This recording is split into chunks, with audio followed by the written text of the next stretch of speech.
सरल और धारा प्रवाह हिंदी में बृहद आरण्यक उपनिषद। प्रस्तुतकर्ता स्वयं प्रकाश शर्मा। सातवां भाग। सातवें भाग से तीसरा अध्याय और मुनि कांड आरंभ होते हैं। तीसरे अध्याय में राजा जनक के होत्र पुरोहित समेत 8 ब्राह्मण याज्ञवल्क्य से प्रश्न करते हैं। जब वह राजा जनक द्वारा अहाते में बांधी हुई गायों को अपने शिष्य सामश्रवा को उन्हें हाँक कर ले जाने को कहता है। इस भाग में उससे 5 ब्राह्मण प्रश्न पूछते हैं, जिनका विषय है यज्ञीय कर्म तथा उनके फल, मनुष्य में जानने वाले ग्रह और उनके नियंत्रक विषय, बंधन में जीव तथा मृत्यु उपरांत उसका भविष्य, ब्रह्म का ज्ञान, त्याग और ब्रह्म को जानने का मार्ग। इस भाग में अलग अलग प्रकार के पुरोहितों का जिक्र आता है। इनका विवरण दिया जाता है। होत्र पुरोहित का काम है यज्ञ में ऋग्वेद के श्लोकों द्वारा देवों का आह्वान करना। अध्वर्यु पुरोहित का काम है यज्ञ की सारी तैयारियां करना और यजुर्वेद के श्लोक बोलकर यज्ञ में आहुति डालना। उद्गात्र पुरोहित का काम है सामवेद के श्लोक गाना तथा ब्रह्मा पुरोहित का काम है यज्ञ का निर्देशन व संचालन करना। उपनिषद मुनिकांड तीसरा अध्याय। विदेह के राजा जनक ने एक विशाल यज्ञ किया, जिसमें उन्होंने पुरोहितों को बहुत से उपहार दिए। उस यज्ञ में कुरु और पांचाल देशों के ब्राह्मण भी आए हुए थे। इन सब ब्राह्मणों को इकट्ठा देख राजा जनक के मन में जिज्ञासा उठी यह जानने की कि इन सभी ब्राह्मणों में से सबसे विद्वान ब्राह्मण कौन है। इस विचार से उन्होंने एक अहाते में 1000 गायें बांध दी और प्रत्येक गाय के सींगों पर उन्होंने 10 सोने के सिक्के भी बंधवा दिए। तब राजा जनक ने यह घोषणा की, आदरणीय ब्राह्मणों, आप में से जिसे सबसे अधिक ब्रह्म ज्ञान है, यानी जो आप में सबसे विद्वान है, वह ये सारी गायें ले जा सकता है। उन उपस्थित ब्राह्मणों में से किसी की भी हिम्मत नहीं हुई उन गायों को ले जाने की। तब ऋषि याज्ञवल्क्य ने अपने शिष्य से कहा, प्रिय सामश्रवा, तुम इन गायों को हाँक कर ले जाओ। गुरु के इस आदेश पर जब सामश्रवा उन गायों को हाँक कर ले जाने लगा तो वहां उपस्थित ब्राह्मण क्रोध से उत्तेजित हो गए और बोले, वे अपने आप को हम सबसे अधिक विद्वान कैसे और किस आधार पर घोषित कर सकता है। वहां राजा जनक का होत्र पुरोहित अश्वल भी मौजूद था। उसने याज्ञवल्क्य से पूछा, याज्ञवल्क्य, क्या वास्तव में हम सब में से तुम सबसे विद्वान ब्राह्मण हो? याज्ञवल्क्य ने उत्तर दिया, सबसे विद्वान ब्राह्मण को मैं झुककर प्रणाम करता हूं, लेकिन ये गायें तो मैं ही ले जाना चाहता हूं। तब अश्वल ने उससे प्रश्न करने का निश्चय किया। उसने पूछा, याज्ञवल्क्य, क्योंकि यहां सब कुछ मृत्यु से व्याप्त है और मृत्यु के ही वश में है, वह कौन सा साधन है जिसके द्वारा यज्ञ करने वाला अपने आप को मृत्यु की पहुंच से बचा सकता है? वह साधन है होत्र पुरोहित, वह साधन है वाणी और दिव्य अग्नि। इन सब से वह अपने आप को मृत्यु की पहुंच से बचा सकता है। वास्तव में वाणी ही यज्ञ का होत्र पुरोहित है। वह जो यह वाणी है वही दिव्य अग्नि है और वह दिव्य अग्नि ही होत्र पुरोहित है। वही मुक्ति है, वही पूर्ण मुक्ति है। उसने पूछा, याज्ञवल्क्य, क्योंकि यहां सब कुछ दिन और रात से व्याप्त है और दिन और रात के ही वश में है, वह कौन सा साधन है जिसके द्वारा यज्ञ करने वाला दिन और रात की पहुंच से अपने आप को बचा सकता है? वह अपने आप को दिन और रात की पहुंच से, अध्वर्यु पुरोहित से, आंख से और दिव्य सूर्य से बचा सकता है। वास्तव में आंख यज्ञ की अध्वर्यु पुरोहित है, और यह जो आंख है वही दिव्य सूर्य है, वही अध्वर्यु पुरोहित है, वही मुक्ति है, वही पूर्ण मुक्ति है। उसने पूछा, याज्ञवल्क्य, क्योंकि यहाँ सब कुछ शुक्ल और कृष्ण पक्ष से व्याप्त है और इनके वश में है, वह कौन सा साधन है जिससे यज्ञ करने वाला प्रकाशमान शुक्ल पक्ष से और अंधकार में कृष्ण पक्ष से अपने आप को बचा सकता है? वह अपने आप को इन दोनों की पकड़ से, उद्गात्र पुरोहित से, श्वास से, दिव्य वायु से बचा सकता है। वह जो यह श्वास है वही दिव्य वायु है, वही उद्गात्र पुरोहित है, वही मुक्ति है और वही पूर्ण मुक्ति है। उसने पूछा, याज्ञवल्क्य, क्योंकि ऐसा लगता है कि आकाश बिना किसी सहारे के है, तो यज्ञ करने वाला कौन से साधन से ऊपर चढ़कर स्वर्गलोक तक पहुंच सकता है? वह ब्रह्मा पुरोहित से, वह मन से, वह चंद्रमा से ऊपर स्वर्गलोक तक चढ़कर ऊपर पहुंच सकता है। वह जो यह मन है यही दिव्य चंद्रमा है, यही वह ब्रह्म है, यही मुक्ति है, यही पूर्ण मुक्ति है। याज्ञवल्क्य, अब तक मैंने तुम्हें मुक्ति के विषय में प्रश्न किए थे, अब मैं तुमसे उपलब्धियों और संपदा के बारे में पूछता हूं। उसने पूछा, याज्ञवल्क्य, आज के इस यज्ञ में होत्र पुरोहित कितने प्रकार के ऋक् श्लोकों का उपयोग करेगा? वह 3 प्रकार के ऋक् श्लोकों का उपयोग करेगा। वे 3 कौन से हैं? वे 3 ये हैं। पहला है परिचय वाला श्लोक, दूसरा है वो श्लोक जो वह यज्ञ के साथ साथ गाएगा, तीसरा है आशीर्वाद का श्लोक। इन श्लोकों से वह क्या जीतता है? जो कुछ भी यहां है, जो श्वास लेता है, यानी जो भी प्राण समुदाय है, इससे वह उन सब को जीतता है। उसने पूछा, याज्ञवल्क्य, यज्ञ में अध्वर्यु पुरोहित कितनी प्रकार की आहुतियों का प्रयोग करेगा? वह यज्ञ में 3 प्रकार की आहुतियों का प्रयोग करेगा। वे 3 कौन सी हैं? वे 3 ये हैं। पहली आहुति वह है जो यज्ञ में डालने पर उसकी लपटें ऊपर की ओर तेजी से जलती हैं। दूसरी आहुति वह है जो यज्ञ में डालने पर बहुत आवाज करती है, और तीसरी आहुति वह है जो यज्ञ में डालने पर नीचे पृथ्वी में लीन हो जाती है। इनसे वह क्या जीतता है? पहली आहुति से जिसकी लपटें तेजी से ऊपर की ओर जलती हैं, वह देवों का लोक जीतता है, क्योंकि देवों का लोक तेज प्रकाश से जलता है। दूसरी आहुति से जो डालने पर बहुत आवाज से जलती है, उससे उसे पितरों का लोक मिलता है, क्योंकि पितरों का लोक शोर शराबे का लोक होता है, क्योंकि पितृ मुक्ति के लिए गुहार लगाते रहते हैं। और तीसरी आहुति से जो नीचे पृथ्वी में लीन हो जाती है, उससे उसे मनुष्य लोक मिलता है, क्योंकि मनुष्य का लोक नीचे की ओर है।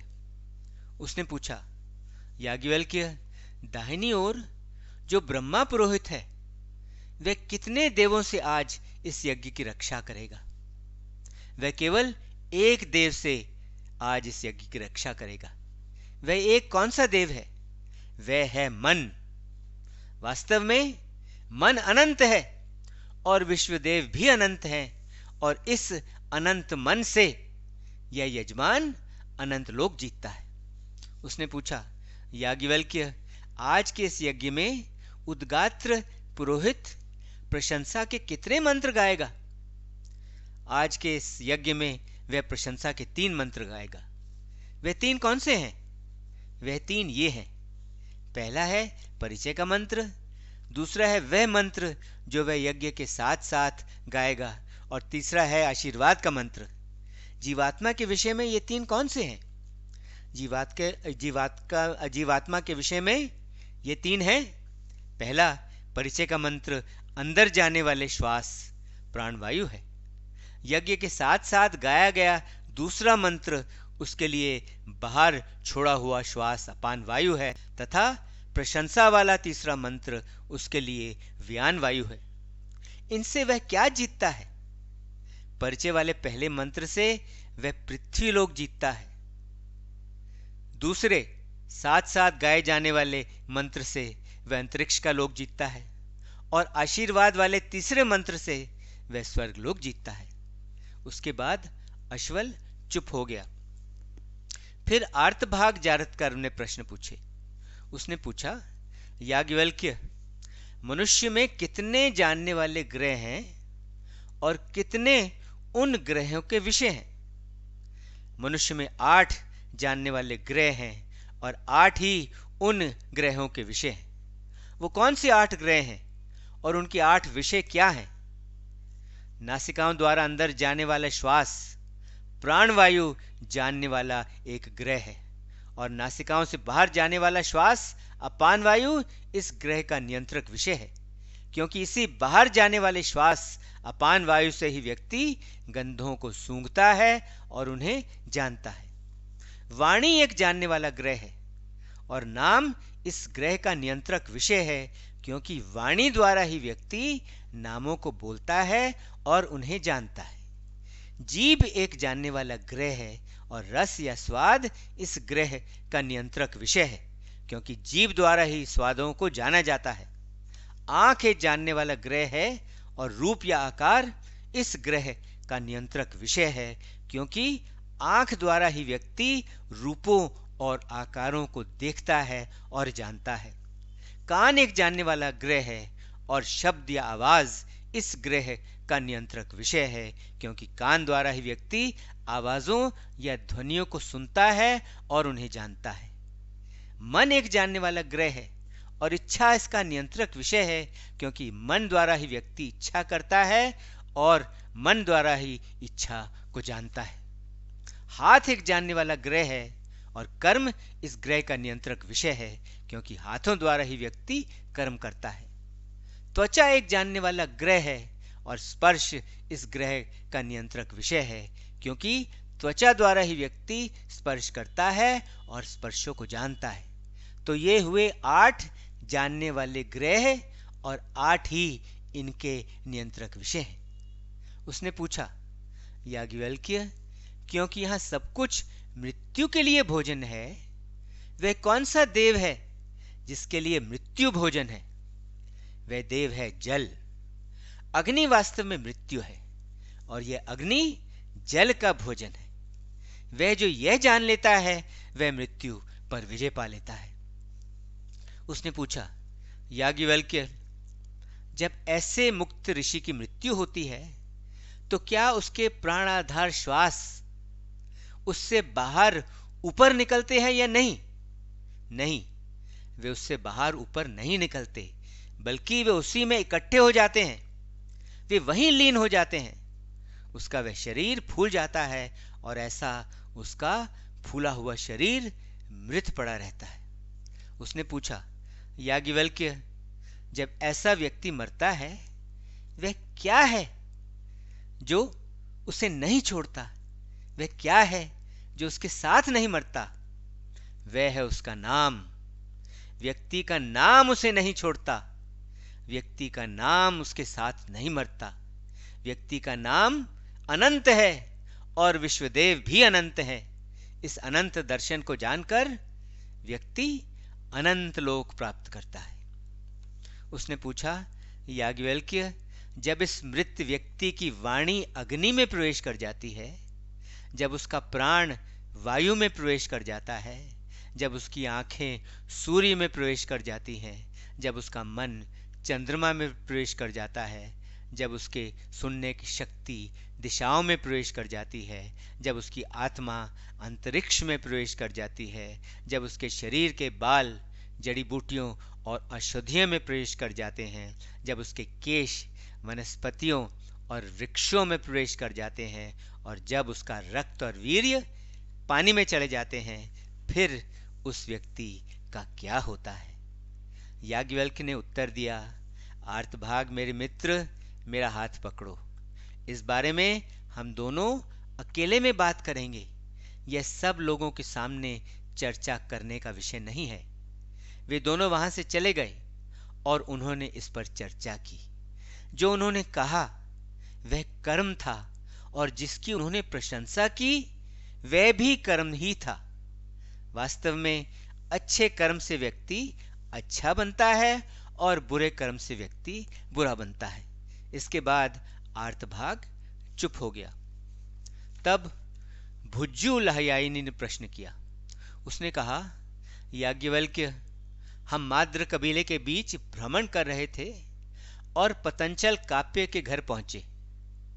उसकी एक पुत्री थी जिसमें एक गंधर्व का आवेश था, यानी जिसमें गंधर्व बसा हुआ था। हमने उस गंधर्व से पूछा, तुम कौन हो? तो उसने उत्तर दिया, मैं अंगिरस वंश का सुधनवा हूं। और जब हम उससे लोकों के अंत के बारे में पूछ रहे थे तब हमने उससे यह भी पूछा, राजा परीक्षित के वंशजों का क्या हुआ? और यही प्रश्न मैं तुमसे पूछता हूं याज्ञवल्क्य, राजा परीक्षित के वंशजों का क्या हुआ? याज्ञवल्क्य ने उत्तर दिया, ऐसा लगता है भुज्य कि उस गंधर्व ने तुम्हें उत्तर में यह कहा कि वे सब वहां गए जहां अश्वमेध यज्ञ करने वाले जाते हैं। तब भुज्यु ने पूछा, अच्छा याज्ञवल्क्य, तो तुम यह बताओ कि अश्वमेध यज्ञ करने वाले कहां जाते हैं? याज्ञवल्क्य ने उत्तर दिया, एक दिन में जो सूर्य का रथ फासला तय करता है उसका 32 गुना यह जगत है, उसके चारों ओर उससे 2 गुना यह पृथ्वी है, उसके चारों ओर और उससे 2 गुना समुद्र है। दोनों भागों के बीच उस्तरे की धार जितना या मच्छर के पंख जितना फासला है। इंद्र ने पक्षी बनकर परीक्षित के वंशजों को वायु के हवाले किया। वायु उन सब को अपने में समेटकर उन्हें वहां ले गई जहां अश्वमेध यज्ञ वाले थे। तब ऐसे उस गंधर्व ने वायु की प्रशंसा की। इसलिए वायु अलग अलग जीव आत्मा भी है और वायु सभी जीवात्माओं का जोड़ भी है। वह उन सब की समष्टि भी है। वह जो यह जान लेता है वह आगे मृत्यु पर विजय पा लेता है। यह जानने के बाद उसकी मृत्यु नहीं होती। तब भुज्जु लहयायनी चुप हो गया। उसके बाद उशस्त चाक्रायन ने प्रश्न किया। उसने पूछा, याज्ञवल्क्य, मुझे उस ब्रह्म का विवरण दो जो एकदम मौजूद है, जो सीधा दिखता है और जो सब वस्तुओं की आत्मा है। यह तुम्हारी ही आत्मा है जो सब वस्तुओं में है। वह क्या है जो सब वस्तुओं में है याज्ञवल्क्य? वह जो जब तुम श्वास लेते हो तो वह भी तुम्हारे साथ श्वास लेता है। वह जो जब तुम बाहर श्वास निकालते हो तो वह भी तुम्हारे साथ श्वास बाहर निकालता है। वह जो जब तुम सब और श्वास लेते हो तो वह भी तुम्हारे साथ सब और श्वास लेता है। और वह जो जब तुम ऊपर श्वास लेते हो तो वह भी तुम्हारे साथ ऊपर श्वास लेता है। वह तुम्हारी ही आत्मा है जो सब वस्तुओं में है। वह तुम्हारी आत्मा ही है जो सब और है। उशस्त चक्रायन बोले, याज्ञवल्क्य, तुमने तो ऐसा बताया है कि यह गाय है, यह घोड़ा है। मुझे तो उस ब्रह्म के बारे में अच्छी तरह बताओ जो एकदम मौजूद है, जो सीधा देखा जा सकता है और जो सब वस्तुओं में रहने वाली आत्मा है। याज्ञवल्क्य ने उत्तर दिया, यह तुम्हारी ही आत्मा है जो सब वस्तुओं के भीतर है। वह क्या है जो सब वस्तुओं के भीतर है याज्ञवल्क्य? याज्ञवल्क्य ने उत्तर में कहा, जिसके द्वारा देखा जाता है लेकिन उसे तुम देख नहीं सकते, जिसके द्वारा सुना जाता है लेकिन उसे तुम सुन नहीं सकते, जिसके द्वारा सोचा जाता है लेकिन उसे तुम सोच नहीं सकते, जिसके द्वारा समझा जाता है लेकिन उसे तुम समझ नहीं सकते। वह तुम्हारी ही आत्मा है जो सब वस्तुओं में है। बाकी सब कुछ जो इससे भिन्न और अलग है, जो इससे विपरीत है, वह तो दुष्टता का ही रूप है। वह तो दुष्ट ही है और वह नाशवान है। तब उशस्त चाक्रायन चुप हो गया। इसके बाद कहोल कौशितकेय ने प्रश्न किए। उसने पूछा, याज्ञवल्क्य, मुझे उस ब्रह्म के बारे में बताओ जो एकदम मौजूद है, जो सीधा देखा जा सकता है और जो सब वस्तुओं की आत्मा है। याज्ञवल्क्य ने उत्तर दिया, यह तुम्हारी ही आत्मा है जो सब वस्तुओं में है। वह क्या है जो सब वस्तुओं में है याज्ञवल्क्य? याज्ञवल्क्य ने उत्तर में कहा, वह वो है जो भूख और प्यास, दुख और मोह, बुढ़ापा और मृत्यु, इन सब से परे है। वे ब्राह्मण लोग जिन्होंने इस आत्मा को जान लिया है और जिन्होंने पुत्रों की इच्छा को, जिन्होंने धन दौलत की इच्छा को और जिन्होंने इन लोकों के पाने की इच्छा को जीत लिया है, यानी जिन्होंने इन सभी इच्छाओं पर विजय पाली है और इन सब पर विजय पाकर जिन्होंने इन सब को त्याग दिया है, वे लोग इस सब से हटकर सन्यासी का जीवन व्यतीत करते हैं। वह जो पुत्रों की इच्छा है वही वास्तव में धन दौलत की इच्छा है, और वह जो धन दौलत की इच्छा है वही वास्तव में इन लोगों की इच्छा है। ये दोनों हैं तो आखिर इच्छाएं ही। इसलिए जब ब्राह्मण अपनी शिक्षा पूर्ण कर लेता है तब वह आत्मज्ञान के बल से विरक्त रहने की इच्छा करे।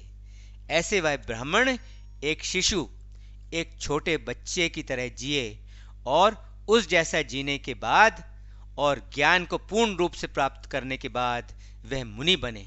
और जब वह दोनों स्थितियों, शिक्षा की स्थिति तथा शिशु जैसे जीने की स्थिति, जब वह इन दोनों स्थितियों को पार कर लेता है तब वह शांत ध्यान लगाने वाला बन जाता है। और जब वह बिना ध्यान वाली स्थिति तथा ध्यान वाली स्थिति, इन दोनों से गुजर कर इन्हें पार कर लेता है, तब वह ब्राह्मण बन जाता है, तब वह ब्रह्म को जानने वाला बन जाता है। और ब्राह्मण का व्यवहार कैसा होता है? वह जैसा भी व्यवहार करे वह है तो ब्रह्म को जानने वाला ही, बाकी सब कुछ जो उससे भिन्न और अलग है, जो उससे विपरीत है, वह तो दुष्टता के स्वभाव का ही है। वह सब तो दुष्ट है और वह नाशवान है। तब कहोल कौशितिकेय चुप हो गया। उपनिषद का 7वां भाग समाप्त। ओम शांति शांति शांति। ओम।